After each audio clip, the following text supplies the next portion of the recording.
Madame, Monsieur, bonsoir. Bienvenue dans ce journal depuis le marché de Noël de Strasbourg qui a ouvert ses portes ce vendredi en présence de Valentina, gagnante de l'Eurovision Junior en 2020.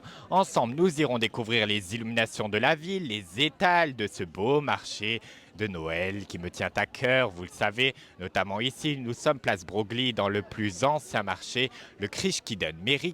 Et enfin, nous irons découvrir votre réaction sur le sapin de Noël, place Kléber, le plus grand d'Europe, je le rappelle. En attendant, voici l'essentiel de l'actualité de ce mercredi. Après un peu plus de 3 semaines de procès, le garde des Sceaux, Éric Dupond-Moretti, est reconnu non coupable après des soupçons de prise illégale d'intérêt pour avoir réglé ses comptes avec plusieurs magistrats lors de son arrivée au ministère de la Justice en 2020. Éric Dupond-Moretti qui s'est entretenu avec le chef de l'État juste après cette décision du palais de justice. Dans l'actualité également, ce matin se sont tenues les obsèques de l'ancien ministre de l'Intérieur et maire de Lyon, Gérard Collomb, qui s'est éteint samedi soir d'un cancer de l'estomac à l'âge de 76 ans.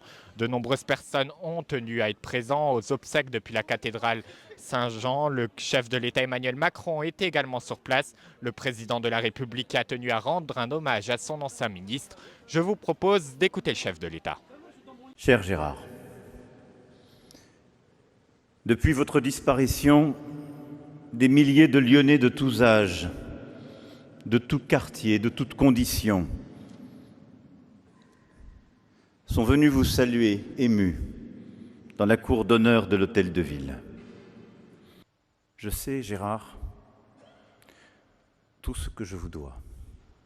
Pour tout cela, pour ces milliers de vies changées, pour vos tendres éclats de voix autant que votre bienveillance, votre départ laisse un immense vide. Pour Caroline, votre épouse, pour Thomas, Anne-Laure, Alexandre, Clémence et Camille, vos enfants. On a appris également que 2 nouvelles plaintes pour viol ont été déposées contre l'animateur radio Sébastien Coé, qui est désormais visé par 3 plaintes pour des faits de viol et d'agression sexuelle, dont un sur mineur. Coé qui a déposé une plainte depuis le parquet de Nanterre le 27 novembre dernier pour des faits de dénonciation calomnieuse, tentative d'extorsion de fonds en bande organisée, faux et usage contre personnes non dénommées. L'animateur qui, je le rappelle, s'est retiré des antennes du groupe Énergie. Nous sommes, comme je le rappelais ici au début de ce journal, depuis Strasbourg pour découvrir ensemble cette nouvelle édition du marché de Noël. Strasbourg qui a été touché il y a maintenant presque 5 ans, jour pour jour, le 11 décembre 2018, par un terrible attentat dont le bilan est de 5 morts et 14 blessés.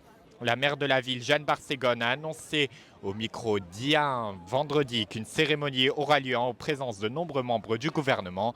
Je vous propose de l'écouter.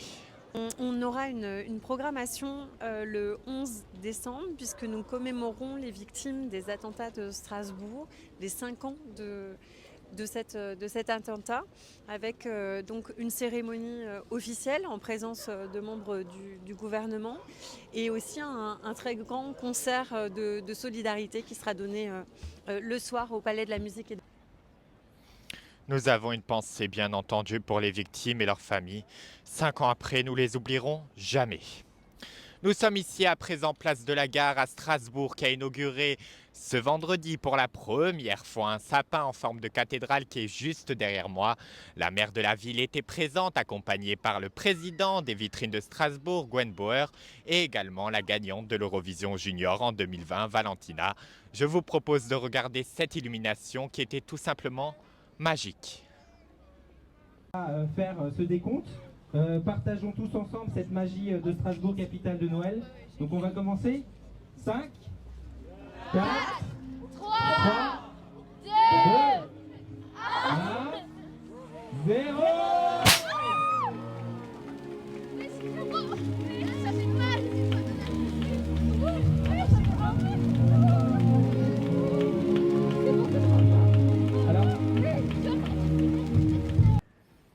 Et comme vous avez pu le voir, la gagnante de l'Eurovision, Valentina, était présente pour cet événement, une première pour elle. Nous lui avons demandé ce qu'elle pense de ces illuminations dans la ville et du marché de Noël.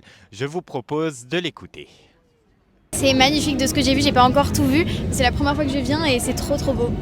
Pour moi, c'est ma fête préférée dans l'année. C'est le plus beau moment, il y a toutes les décorations, tout le monde s'est réuni pour fêter Noël. Je trouve que c'est la plus belle fête. Allez, à présent, je me trouve ici même devant le beau sapin de Noël de Strasbourg, illuminé, qui n'a malheureusement pas eu la chance d'avoir son décompte traditionnel comme chaque année en raison du risque d'urgence attentat.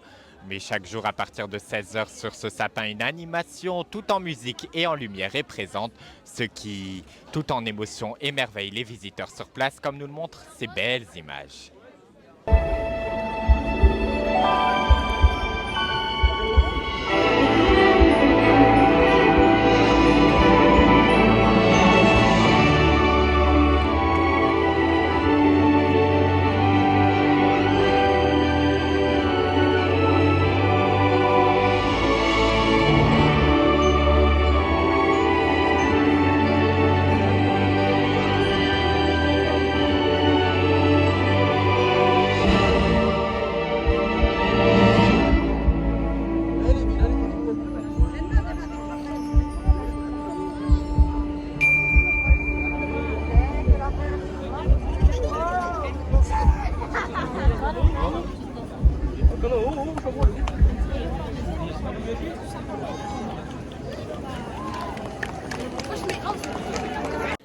Et de tellement belles images. Nous vous avons également demandé votre réaction sur ce sapin qui ne vous a pas laissé indifférent, comme nous le montre cet extrait. Cette année, le sapin est très beau et voilà, je suis toute émerveillée devant. Il est beau le sapin.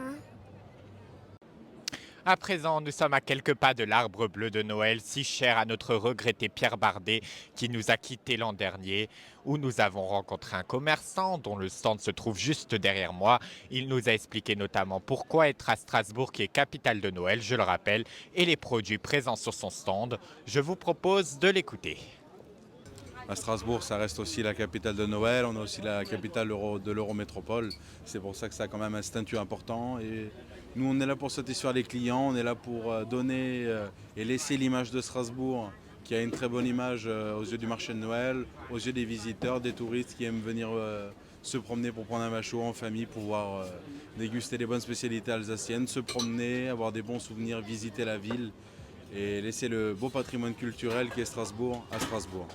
Ici, c'est simple, on est là pour régaler les gourmands. On a du bon vin rouge, du bon vin chaud blanc, on a du jus de pomme à la cannelle, c'est des vieilles recettes, bien épicées, bien relevées. Ça réchauffe, c'est très bon, les gens ils adorent. On a des beignets, des bretzels, on a plein de baguettes garnies, des gaufres sucrés. On fait aussi des crêpes salées, des crêpes sucrées, voilà. Il y a un peu de confiserie pour les enfants aussi. Je pense qu'il y a tout pour régaler les gourmands et pour se régaler. Qui dit Noël dit bien sûr Père Noël, que nous avons eu le plaisir de rencontrer. Et je crois qu'il a un petit message pour vous, n'est-ce pas Père Noël ? Je vous souhaite un joyeux Noël et bonne fête de fin d'année à tout le monde. Merci beaucoup Père Noël et à bientôt. Et pour continuer à partager la magie des fêtes de fin d'année, je vous donne rendez-vous vendredi soir à 21h pour un nouveau numéro d'Au Cœur 2 où nous irons découvrir plus en détail cette magnifique ville avec son beau marché de Noël et ses illuminations qui ont été inaugurées vendredi. Rendez-vous donc dès 21h sur IA1. Et c'est ainsi que se termine ce journal depuis le marché de Noël de Strasbourg. Je vous remercie infiniment de nous avoir suivis. Merci à William qui m'a accompagné durant certains tournages. Merci également à la ville de Strasbourg, à Adèle, à Madame la maire de nous avoir permis de réaliser ce JT. Merci également au président des vitrines de Strasbourg, Gwen Bauer, pour ses magnifiques décorations. Je vous souhaite une excellente soirée, de belles fêtes de fin d'année. Prenez bien soin de vous et de vos proches, c'est important. Et je vous propose par ailleurs que nous nous quittions en musique et en images avec